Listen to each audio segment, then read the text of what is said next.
কি দেখাবো আপনাদেরকে আমি? আমার ছেলে আমাকে অনেক কিছু দিতে চাই, দেশ দিতে চাই। আমার ছেলে লাশ আমি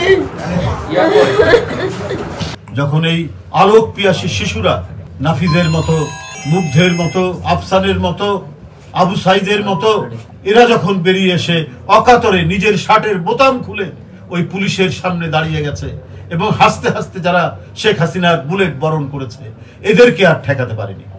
একজন মায়ের, একজন বাবার যে আহাজারি, আপনারা নিজেই সেই ক্রন্দনরত আহাজারির আপনারা শব্দ শুনেছেন। শেখ হাসিনা জুলাই আগস্টের পৃথিবী কাঁপানো এই আন্দোলনে তার নিজের দেশের জনগণ, শুধু বৃদ্ধ যুবক নয়, শিশু, কিশোর, তরুণ, এদের রক্তে নিজের হাত রাঙিয়েছে। নাফিজ তার মাকে কাঁদিয়েছে চলে গেছে, বাবাকে কাঁদিয়ে চলে গেছে, কিন্তু নাফিজ তো আমাদেরকে দিয়ে গেছে একটি মুক্ত পরিবেশ। একজন রক্ত পিপাসু দানবকে বিতাড়িত করেছে। এরা কিশোর নয়, শুধু এরা শিশু নয়, এরা ছিল সেই পাতালপুরীর রাক্ষস খোক্ষসকে বিতাড়িত করার সেই বীরত্ব ব্যঞ্জক রাজকুমার, যারা নিজেদের জীবন দিয়ে আমাদেরকে মুক্ত বাতাস দিয়ে গেছে। সাংবাদিক বন্ধুরা, এই বাড়িতে বাড়িতে কান্নার রোল, এই বাড়িতে বাড়িতে তীব্র ব্যথা বেদনার মর্শিয়া আমরা দেখতে পেয়েছি 5ই আগস্টের আগে থেকে জুলাই মাস 5ই আগস্ট পর্যন্ত, এবং তারপরেও ফ্যাসিস্ট দানবদের রক্ত ঝরানো থামেনি।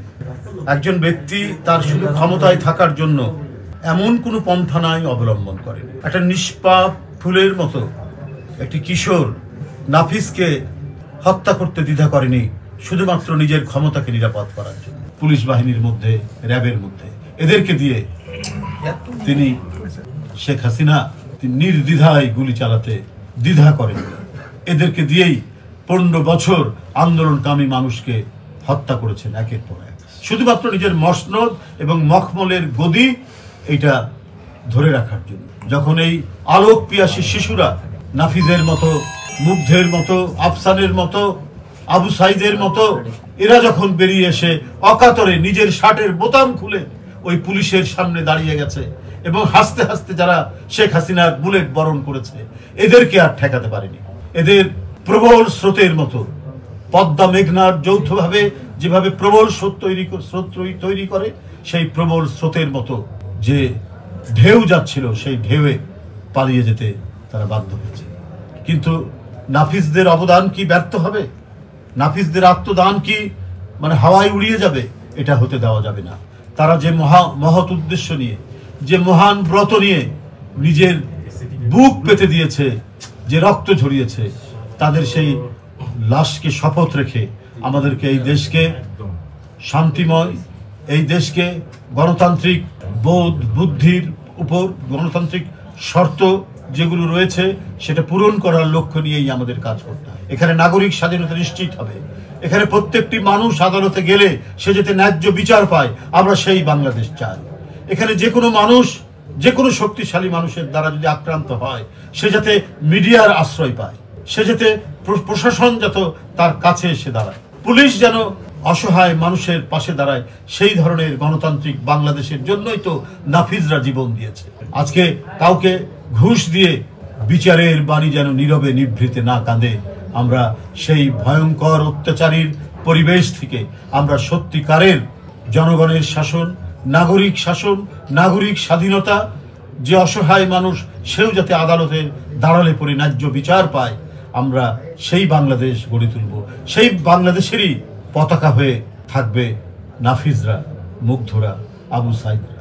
আমি নাফিজের মাকে সান্ত্বনা দেওয়ার ভাষা আমার নেই, তার বাবাকে সান্ত্বনা দেওয়ার আমার ভাষা নেই। আমি শুধু নির্বাক হয়ে তার মায়ের কান্না, তার বাবার কান্না শুধু দেখলাম। কি বলবো তাই? শুধু এইটুক বলতে চাই, আপনার সন্তান এদেশের শ্রেষ্ঠ সন্তান। আবার যেন কোনো স্বৈরাচার, ফ্যাসিস্ট তাদের যেন উত্থান না ঘটে। সত্যিকারের গণতান্ত্রিক বাংলাদেশ, স্বস্তির বাংলাদেশ, শান্তিময় বাংলাদেশ, স্বাধীন সার্বভৌম বাংলাদেশ যাতে আমরা প্রতিষ্ঠা করতে পারি, সেই জন্যই আজকে আমাদের দলের ভারপ্রাপ্ত চেয়ারম্যান, যিনি অনেক নিপীড়ন নির্যাতন সহ্য করেছেন, যার মাথার উপর অনেক সাজা, তিনি তারপরেও শুধু লন্ডন থেকে যারা যে সমস্ত পরিবার, ভিকটিম পরিবার, যার সন্তানরা নিজের জীবন দিয়ে অকাতরে জীবন দিয়েছেন গণতন্ত্রের জন্য, যারা পঙ্গু হয়েছেন, তাদের পাশে দাঁড়ানোর জন্য তিনি আমাদেরকে পাঠিয়েছেন এবং একটি সংগঠনও তৈরি করেছেন আমরা বিএনপি পরিবার নামে।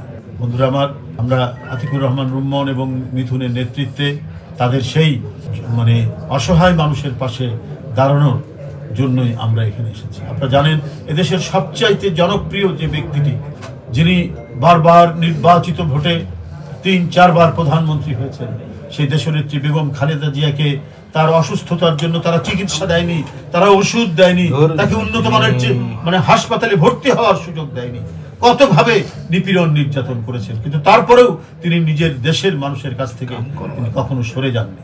তিনি এই নিজ দেশেই থেকেছেন, শেখ হাসিনার অত্যাচার সহ্য করেছেন, তবুও তাকে বিন্দু মাত্র বিচলিত করা যায়নি, বিন্দু মাত্র তার আদর্শ থেকে, জনগণের প্রতি তার অঙ্গীকার থেকে তাকে সরানো যায়নি। আমরা সেই রাজনৈতিক দল দেশনেত্রী বেগম খালেদা জিয়া এবং আমাদের ভারপ্রাপ্ত চেয়ারম্যান জনাব তারেক রহমান এবং এই দলের যিনি প্রতিষ্ঠাতা, যিনি আমাদেরকে স্বাধীনতার কথা শুনিয়েছেন, যিনি আমাদেরকে যুদ্ধের কথা শুনিয়েছেন, যিনি আমাদেরকে ভালো মতো বেঁচে থাকার কথা শুনিয়েছেন, যিনি বাংলাদেশকে বহুদলীয় গণতন্ত্র নিশ্চিত করেছিলেন, আমরা তার দল শহীদ রাষ্ট্রপতি জিয়াউর রহমানের দল, সেই দলের পক্ষ থেকে আজকে আমরা নাফিজের বাবা মার সাথে দেখা করে গেলাম। আমি আগেই বলেছি, তাদের শোক, তাদের বেদনা, তাদের চোখের কান্না হয়তো আমরা বুঝতে পারবো না, কিন্তু বাংলাদেশ জাতীয়তাবাদী দল বিএনপি যতদিন টিকে আছে, বেঁচে আছে, এই মহত্তম পরিবারগুলো, এই মহিমান্বিত পরিবারগুলোর সাথে থাকবে, পাশে থাকবে, এই অঙ্গীকার। আমার ছেলে আমাকে অনেক কিছু দিতে চায়, দেশ দিতে চায়, আমার ছেলে লাশ আমি এই দেখেন পয়সা থাকতে পারে না, আমার ছেলে দেখেন পয়সা থাকতে পারে না, ওকে জীবিত অবস্থা ওইভাবে রিক্সাতে পরে থাকতে হইলো। এমন দেশে আমার ছেলের জন্ম হইলো যে দেশে জীবিত মানুষ এভাবে পরে থাকে।